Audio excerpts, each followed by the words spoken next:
this is the one-sentence version of this. We're putting forward a principle, but we've also got some quite elegant mathematics behind it. So the principle that we want to state is that if you've got an artificial intelligence system that's aiming to maximize risk-adjusted return, then under quite mild conditions, it's disproportionately likely to pick an unethical strategy, unless the objective function that it's trying to maximize allows sufficiently for this risk. So one way of making sure that your AI doesn't do anything unethical is to make sure that there is literally no unethical strategies in the strategy space, which is great. I mean, good luck. That's a very good thing to try and achieve. And in simple cases, you might be able to do that. The alternative is we're going to have to think a lot more deeply about how you define the objective functions, because this isn't accounts of despair. There's actually some good news at the end. But the basic idea is that this will tend to amplify any unethical solutions that are sitting around hidden in the strategy space. So this is the agenda, and we're more or less on schedule. I thought we might go around doing some introductions. I think that's probably, we've kind of done that unfilmed. I'm going to talk a little bit about the problem formulation. Then we get into the actual statistical results. Heather, who's a long-time collaborator, pointed us in the right direction as to how you can turn this from a sort of a nice general idea, which everyone kind of nods and says, okay, that makes sense, to something you can actually do real mathematics on. And then we were very fortunate to be able to collaborate with Anthony Davison, who by a strange coincidence I've known for about 35 years. And, you know, he's been doing a lot of the heavy lifting on extreme value theory because he's one of the great gurus of all of this. But Heather understands statistics much better than anyone else in this room, and has been very crucial in developing these thoughts.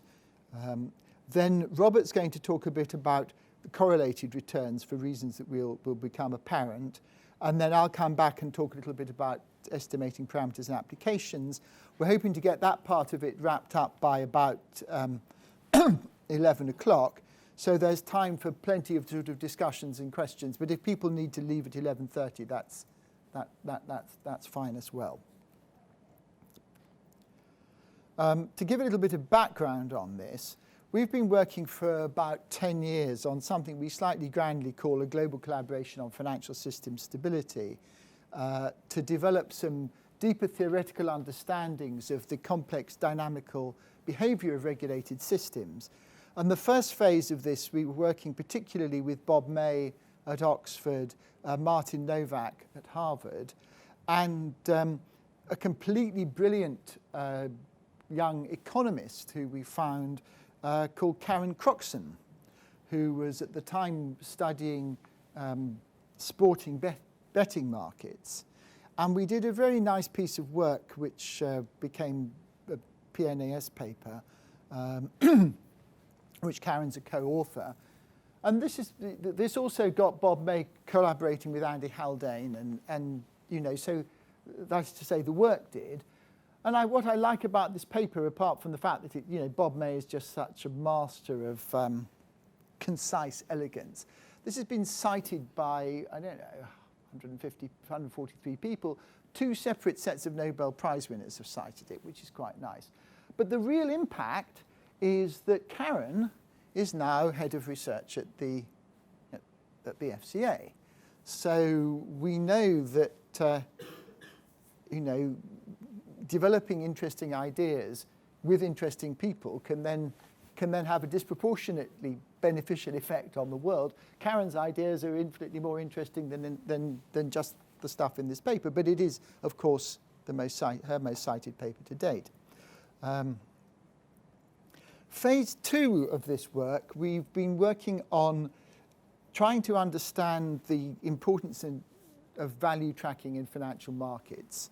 The whole of modern financial capitalism basically depends, shareholder capitalism basically depends on the idea that when a company's shares go up, it's probably doing something sensible, and when it goes down, it's probably doing something not so sensible, which kind of depends on the idea that financial markets try and assign value to business based on some rational analysis of what the business is doing. But if in fact it's all just being driven by momentum and trading, then all the signals break down. And we've got a paper in the works with Royal Society. What's the Royal Society Open Science. And we've given seminars on this at the Bank of England and the FCA and the People's Bank of China and on all these people, which it really is quite interesting.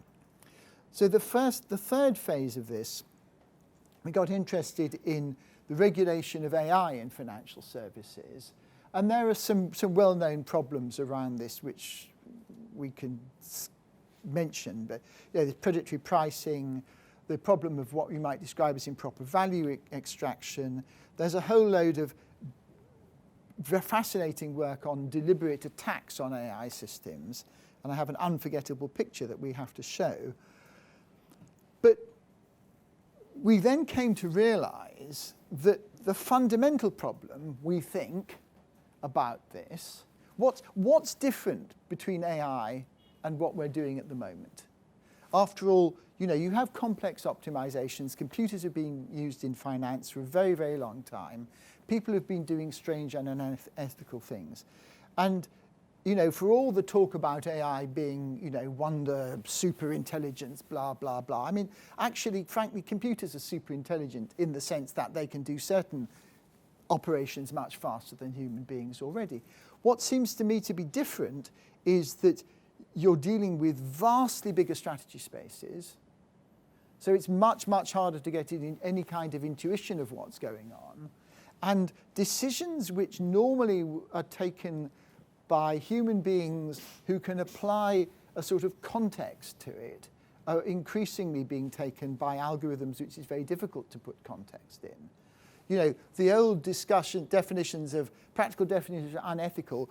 One, would you be happy if this appeared on the front page of the Wall Street Journal, the FT, the day? Two, would you be happy to explain to your mother or your grandmother what it is you've actually been doing? And those kind of considerations, almost every human being, except some of the sociopaths who get recruited into finance, think about this a lot. And, even if the mathematics or something tells you to do something, you think, yeah, okay, but, I'd be really uncomfortable, explaining this to people. It acts as a bit of a constraint. And so we think that we have got some kind of understanding of what this fundamental problem is and what we might do about it. There is some other work that we're doing that then thinking about how do you build in some kind of ethical behavior. Adam Smith had this notion of an impartial spectator, and we've been doing some work on that, but we're not going to talk about that in this particular seminar. So we all know that AI ethics is a massive issue. You could fill the entire slide with 1 million versions of this, and well, here we are.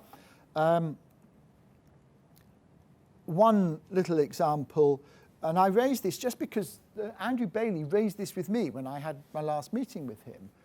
There was somebody did some experiments, and they reported it in the Sun newspaper, where they put 2 identical insurance applications, one for John Smith and one for Mohammed Smith.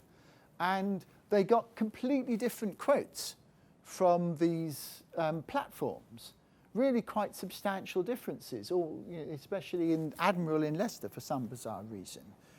And the fact that this was reported in the Sun and reached the personal attention of the CEO of the FCA, I think is quite interesting.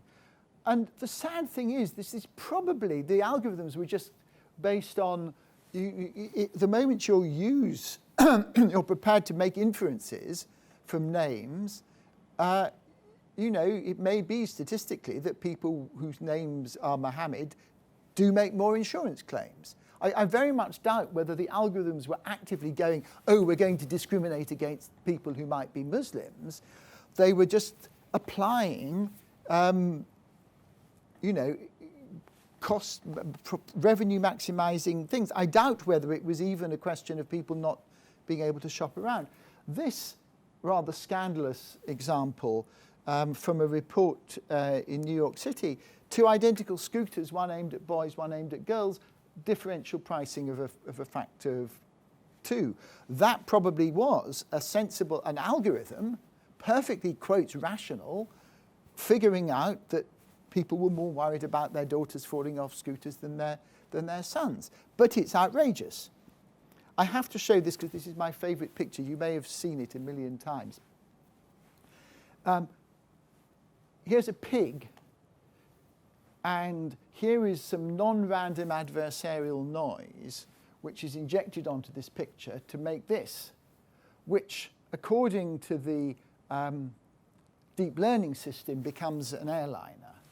Now, why would anyone do that? Well, maybe not, but there's some scary examples of people of how you can use that to spoof medical systems in order to be reimbursed for procedures. You know, there's a massive industry of medical, it practically is an industry of medical expense reclaiming fraud in the United States. It costs, I don't know, $50 billion a year or something absolutely outrageous. So there are real financial incentives in making AI systems do bad things. So we now have this unethical optimization principle. And we've got a paper in the works which we're hoping to submit to PNAS. It's kind of almost complete. We were hoping to get some feedback from this seminar and then complete it. And this is the abstract. So if artificial intelligence seeks to maximize risk-adjusted returns, disproportionately likely to pick an unethical strategy. So if we have the proportion of unethical strategies is eta. And our point is that even if that's small, the probability PU of picking up an unethical strategy can become large unless the distribution of, unless the distribution of the returns are fat-tailed, then as the strategy space becomes larger and larger, the probability of picking an ethical solution under fairly mild conditions tends to 1. Well, that's not great. We define this unethical odds ratio, upsilon. You've got to be very careful about the typeface, because under most typefaces, capital upsilon looks exactly like a Y. And the nice thing about upsilon is there's a really simple, beautiful formula for upsilon. My jaw dropped when we found this formula. I think it's one of the nicer formulas. So we can figure out the limiting value of upsilon as the strategy space becomes large, because it's very, very difficult to know exactly how big a strategy space is. I mean, that's very much an unsolved problem. But if you know the asymptotic value, you're not terribly worried just exactly how big the strategy space is. We've also got a very nice little algorithm for estimating upsilon and PU in finite cases. And we think this can be used. There's some good news about this as well as some bad news about this. So what do we think the basic problem is with AI and profit maximization? Well, obviously, if you're simply going to try and maximize profits, everyone knows you're going to take excessive risk. So you have to try somehow and make your objective function, implicitly or implicitly, maximizing risk-adjusted profits. And we then worry about, well, maybe if you're not going to explicitly consider the risk of unethical behavior, then it's going to bite you. Why do we think it's going to bite you? How on earth can we turn unethical behavior into something that you can begin to do mathematics about? So we say that an economic definition of unethical behavior, we're not going to talk about moral philosophy here, that's a different question. So an economic definition is, if you adopt this strategy, then at some point in the future, stakeholders will may discover that you've adopted this strategy and decide it was unethical and impose some kind of penalty on you. Now, this may be they'll fine you because they're a regulator. It may be they'll sue you because they're an aggrieved set of customers. It may be because that they'll boycott you because they're an outraged set of customers. It may be that, in fact, people won't even come to work with you because you're seen to be unethical and you lose out on the war for talent. One way or another, you suffer an economic penalty. Not necessarily with a probability of 1, there are different scenarios, but there's a non-zero probability that you're going to be found out to have done this and it's going to get some kind of cost.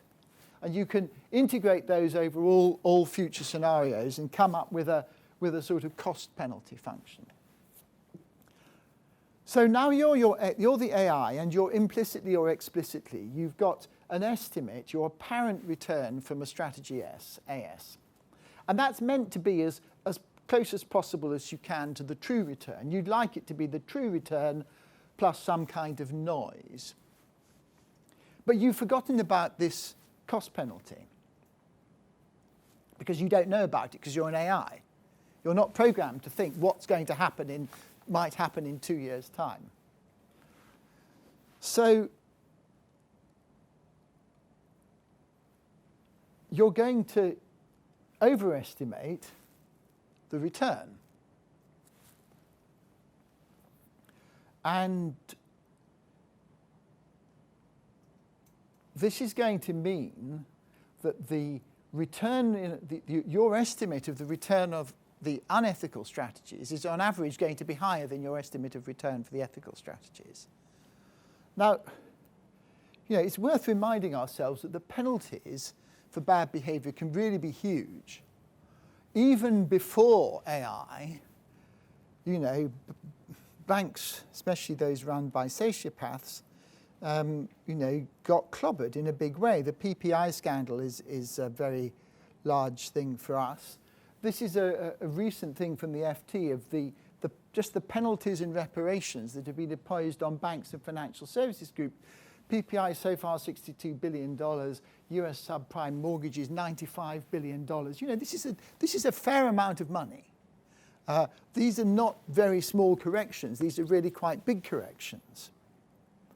So the question now becomes, you've got some, I'm really trespassing on Heather's slide, but this would be a good moment to break. So we can think, let's now go back into a very abstract mathematical world and we can start thinking about this mathematically. We've got a big strategy space, S, curly S. The number of points in it is non-curly S. And we can think about that as divided into a green region and a red region. And the green region are ethical and the red region are unethical. And the difference between the red region and the green region is that there's this extra cost penalty. Because, of course, if we rearrange this equation, then we see that the true cost is the estimated thing minus the cost penalty.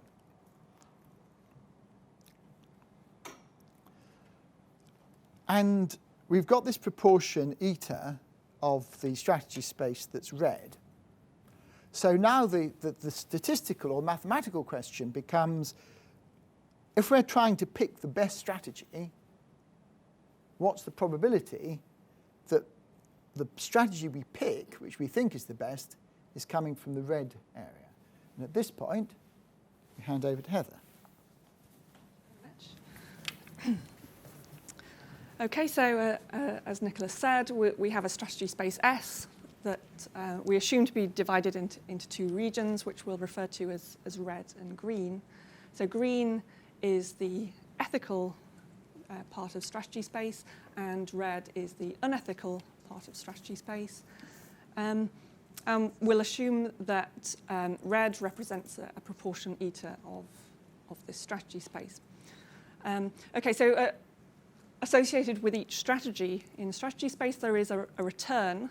So this, in the red region, this is XR. In the green region, this is xg.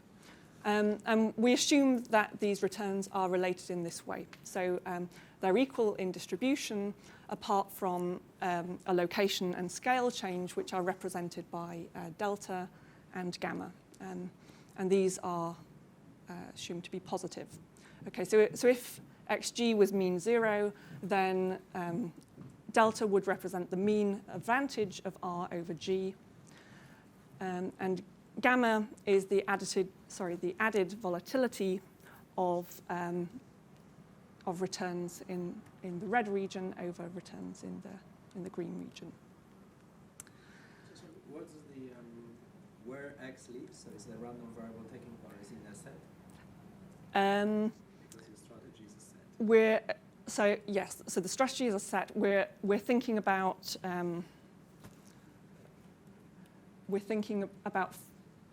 particular values of S. So just think of them as real valued random variables. And perhaps it's worth saying that the reason why delta and gamma are positive is that the cost, if you're going to be hit with the cost, it's strictly positive. So it's always going to be the case that the apparent red return, assuming that the true returns aren't sort of correlated between red and green, it's always going to be the case that you're adding a non-negative distribution. So that's why delta and gamma are always going to be positive. I'm just thinking about, I have a whole set of strategies, and then you want this to hold. So I can, see for each element. I'm just trying to understand what it is. Yeah, no, it's a good question actually. I think. Yeah.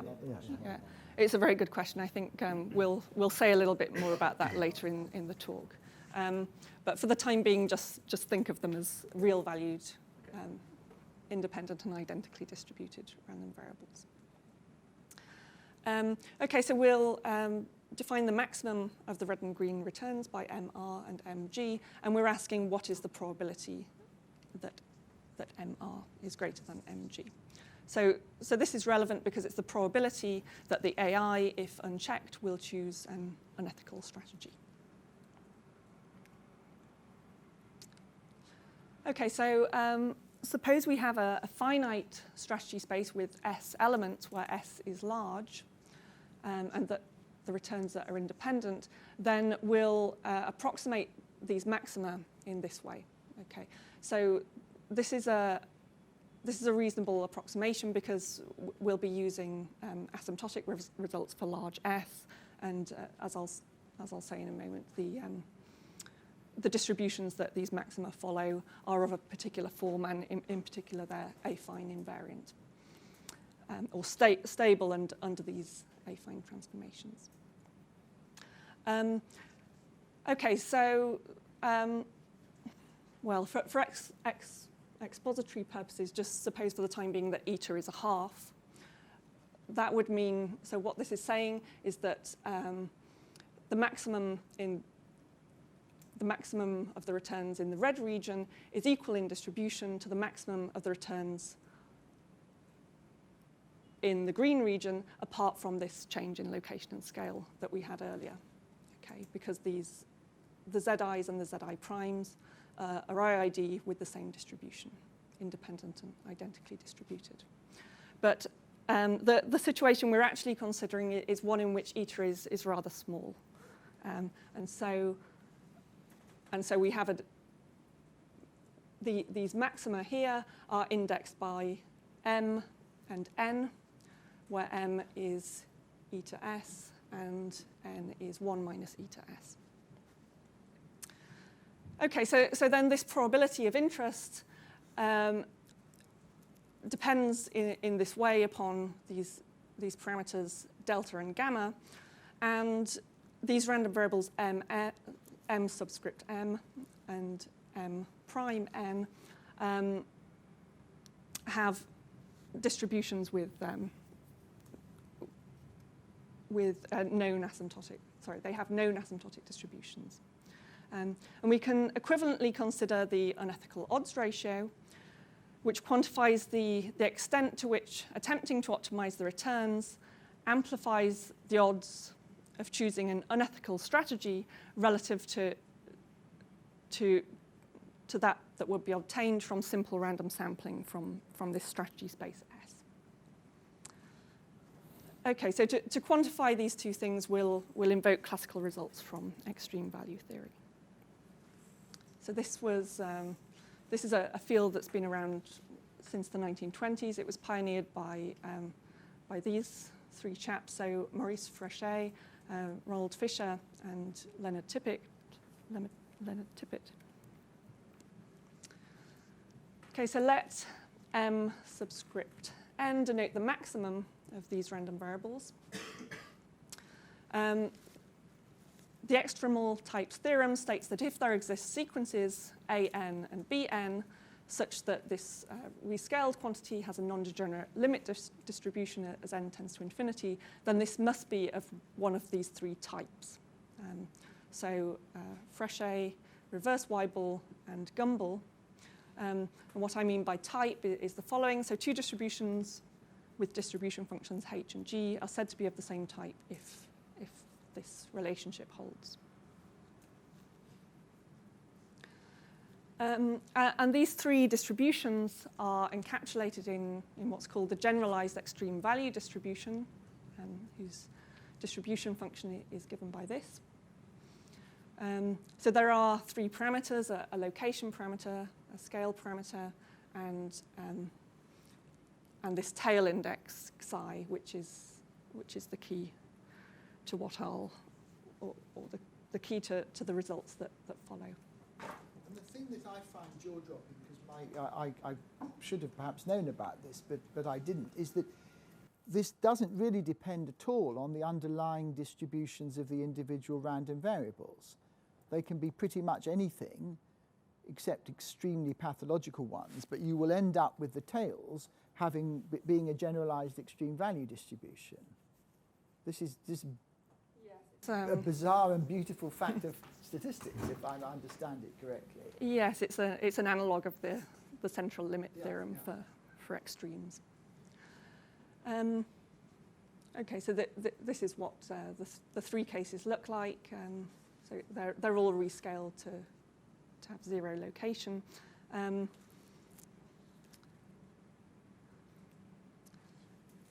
Okay, so I mentioned these normalizing sequences, and what we'll find is that the results depend on these limiting forms alpha and beta. So alpha and beta are the limit of these sequences, the limit of these ratios, and so we get dependence on eta, the proportion of unethical strategies, and on psi, the tail index of the generalized extreme value distribution.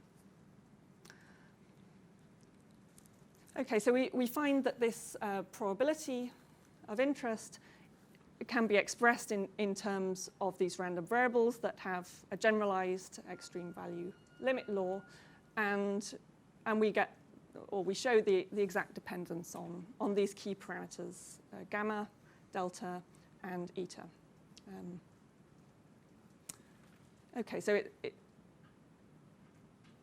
the maximum over the red region is related in the limit to the maximum over the green region through this this location and scale change to these standard quantities.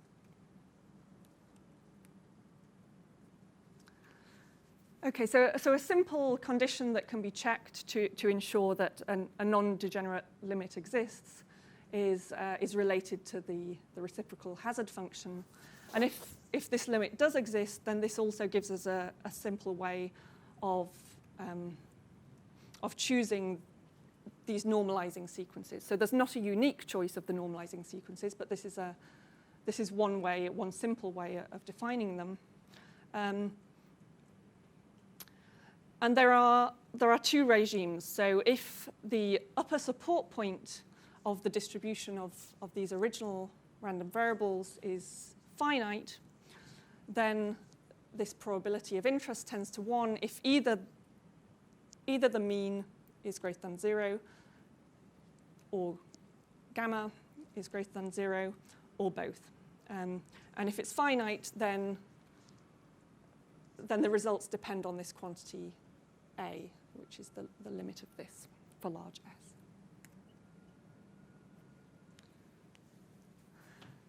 Okay, so some special cases. If we think about the limit as S goes to infinity, if X, so these are the original random variables, if they're bounded above, then red beats green with probability 1. So we'll be choosing an unethical strategy with probability 1. Gaussian, it's the same situation. Same with log Gaussian, and so on. So it's only when we get into these heavy-tailed cases that things start to improve. And we get this probability that depends in this way on eta gamma and nu, which is the parameter of this Pareto distribution. Okay, so the conclusion from this is that if S, the number of strategies in the strategy space, is very large, then optimization will often be unethical. The other conclusion, if you don't mind me pointing out, is that if you look at the limiting value of upsilon, the unethical odds ratio, then it turns out that it's 1 plus gamma to the nu. And that's what I find rather jaw-droppingly elegant, because there aren't very many simpler equations floating around and it's quite nice to have that in a field which one wouldn't have thought was amenable to even complicated equations. So it kind of tells us where you're going. And of course, you can think of a normal distribution as one in which there's a student t in which nu is infinity, which again it makes it immediately apparent why in a normal distribution, if red is bigger, in a normal distribution, the probability of unethical behavior is tending to 1. So I think that's really quite pretty.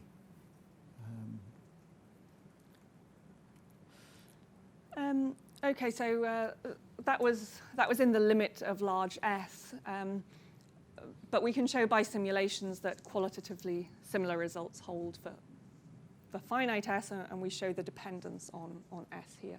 So the solid lines relate to normal distributions. The dashed lines or dotted lines relate to T distributions with 12 degrees of freedom. And we're taking the proportion of strategy space that's unethical to be 10%. And as I said, the results are qualitatively similar, so the probability tends to 1 fairly quickly for normal distributions, whereas it's more restrained for T distributions, and analogously the And the horizontal lines on the first diagram are these asymptotic values as S tends to infinity. Good. So far, we've been thinking of the returns from different strategies as being independent. But of course, in reality, you should think you could make a small change to a strategy and probably the return only changes a bit. So there should be correlations between the returns for different strategies.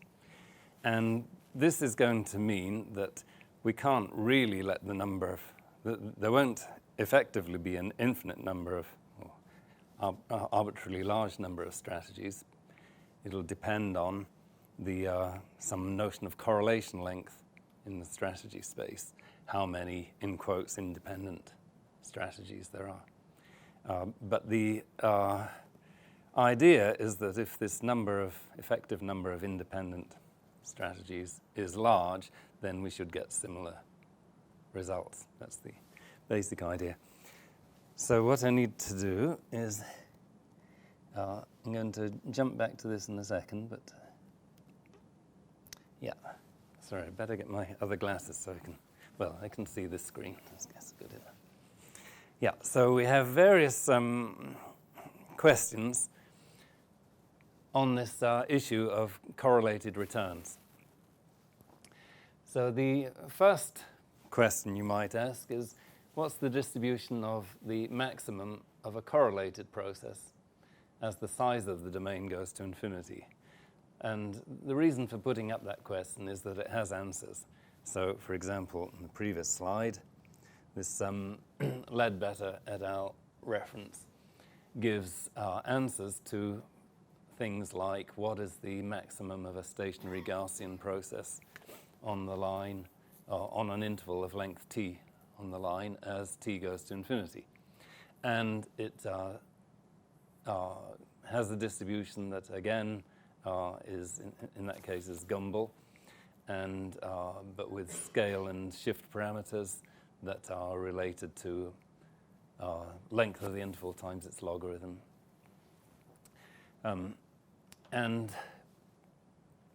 But my feeling is actually this is not really the question we want to address. So the question that I think is more relevant is B here. What is the behavior of the maximum of a sequence of evaluations at n independently drawn points in strategy space from a sample of a correlated process on a fixed domain? So we imagine, perhaps I'll start with this picture. Ignore the red, just look at the green. We'll just deal with green ones for the moment. We imagine that the returns from a strategy, here the strategy space is caricatured as just an interval, 0 to 4, and the return function is caricatured as a sample from a Gaussian process. So actually I took a Gaussian process which is not stationary, so there's a mean that's some sort of hump like this. And so this is a caricature of what strategy space and the returns might look like. And then the question would be, if we take points from the strategy space uniformly with respect to this Lebesgue measure on the interval, then what is the maximum of that sequence of points as we let n grow going to behave like? And the point is, maybe it'll behave like what we'd get for independent random variables from the empirical distribution for this thing until n gets large enough, and then we'll notice that the draws are becoming correlated. So then we should get some saturation effect.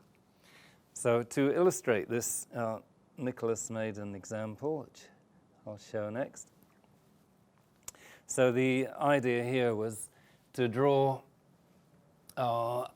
in this picture, 100 points from a t distribution with 6 degrees of freedom, I think it was, and do linear interpolation. So this is an example of a returns function, again on an interval strategy space, which is correlated, right? So if you're in one of these linear intervals, then of course you have a strong correlation between the returns from nearby strategies. We should really consider a bigger set of points. So I think this was actually 10,000 points, and do linear interpolation. But this picture is easy to see what's going on. So if you do this one, and then ask, well, what is the distribution of the values that you get, then you get something that fits quite well to a t distribution with slightly more degrees of freedom. And then the distribution of the maximum of n samples from this is just going to behave like the formula we had for the distribution of the for independent draws. So the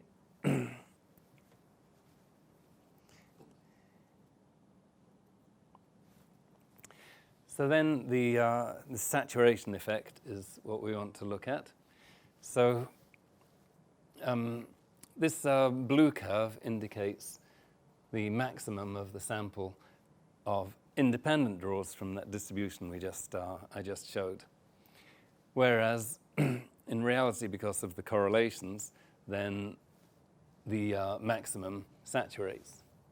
Okay, so this is just to give the idea. And there is some saturation that occurs somewhere around here, right? So this gives us an idea of the effective number of independent strategies. And it's fitting, as I said, we had 10 to the 4 intervals of linear behavior. So we're expecting to get something around 1, which is indeed what we find on this scale, 1 times 10 to the 4. Okay, so that's an illustration of the saturation. So if we're in in quotes, big enough strategy space so that you can fit a lot of what I call correlation balls in it, then we'll have some large effective number of independent samples, and then you can expect that the formulae from extreme value theory hold.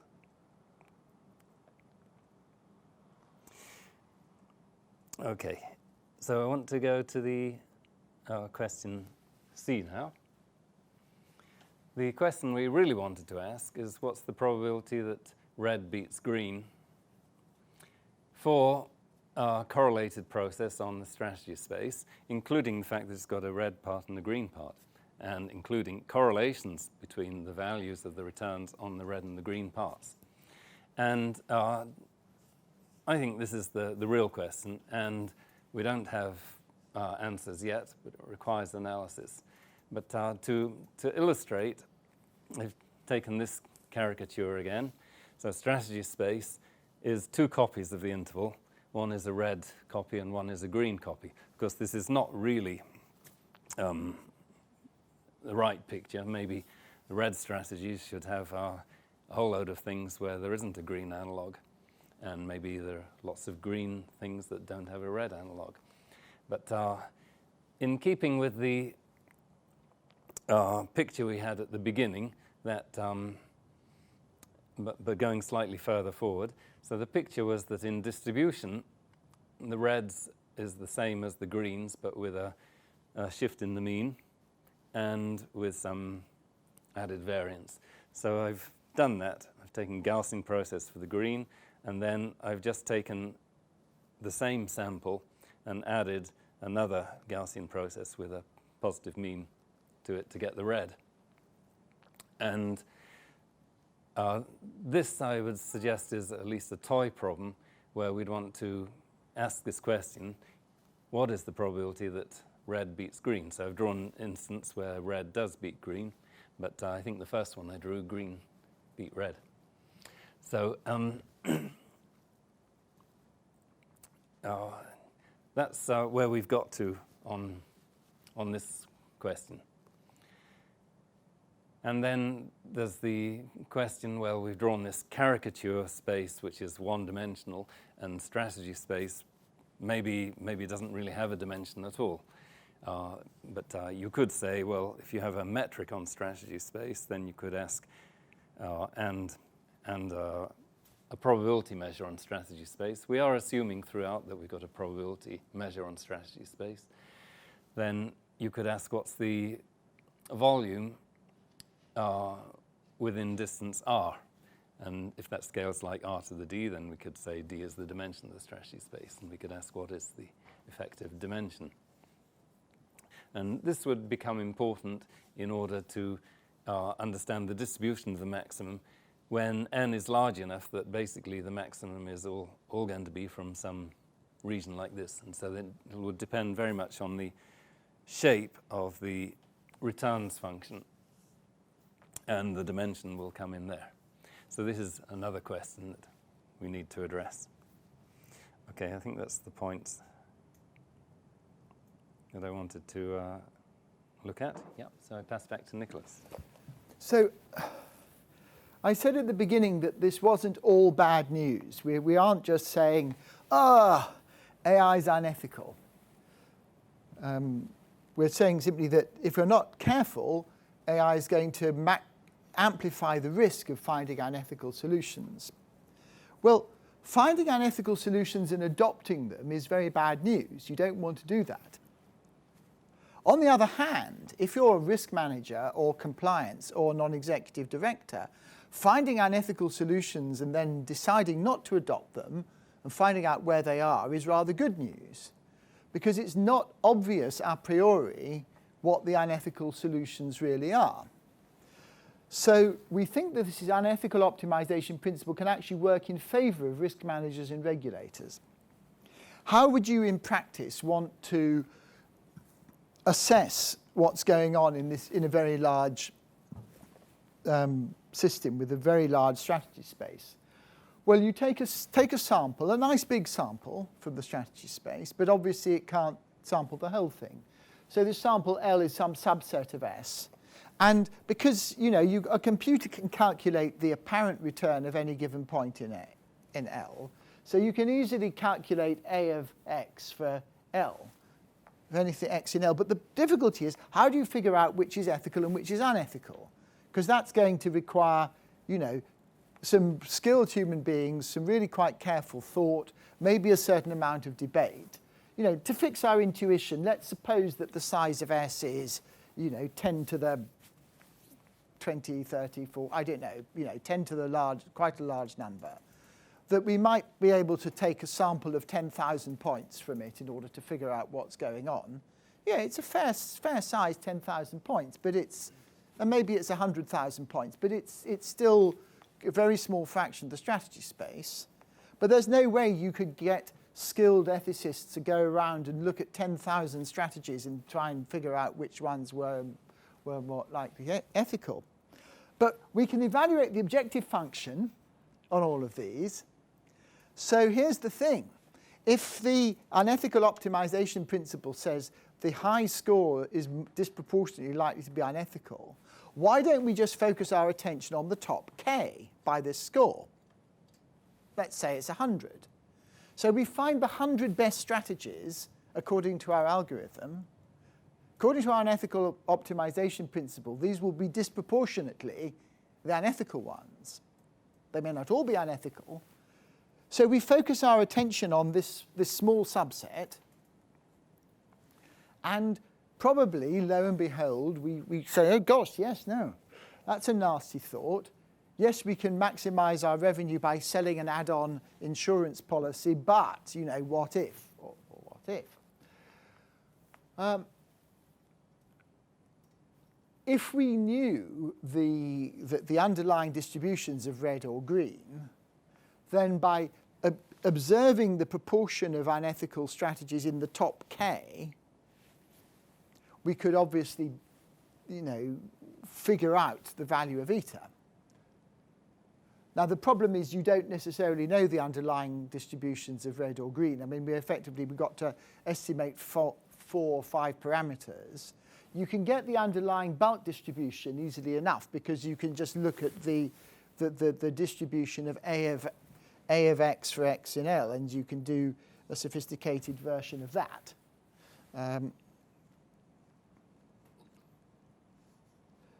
But for some purposes, it's not even really necessary to do this, because if you focus your attention on the subset that's most likely to contain unethical solutions, then as a practical matter, once you've spotted these unethical solutions, you're much more likely to be able to find them in the rest of the strategy space. Because obviously very few people would actually want to set up a strategy space that knowingly contained loads of unethical solutions.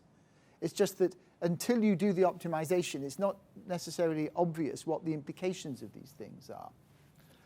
So focusing on the subset LK with the highest values gives you a chance to weed out the unethical strategies that are most likely to be adopted. Because that's, of course, the other thing. It doesn't matter very much if there's an unethical strategy that doesn't give a very high return, because then the AI won't do it anyway.